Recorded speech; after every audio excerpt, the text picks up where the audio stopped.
ইসলামের সূচনা কিভাবে বদলে গেল বিশ্বের ইতিহাস।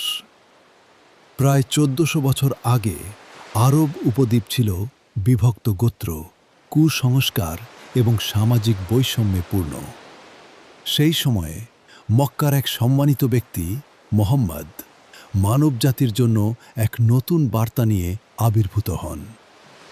খ্রিস্টাব্দ ৬১০ সালে হেরা গুহায় ধ্যানরত অবস্থায় তিনি প্রথম ওহী লাভ করেন। এই ওহীর মাধ্যমে মানুষকে এক আল্লাহর ইবাদত, ন্যায় বিচার, দয়া এবং মানবতার শিক্ষা দেওয়া হয়।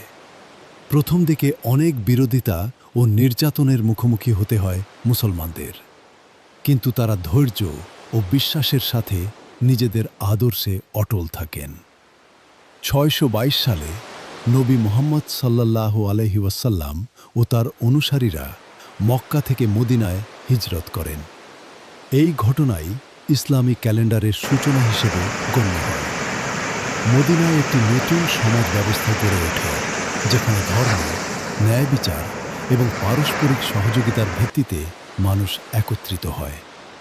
অল্প কয়েক দশকের মধ্যেই ইসলাম আরব উপদ্বীপের সীমানা অতিক্রম করে বিশ্বের বিভিন্ন অঞ্চলে ছড়িয়ে পড়ে।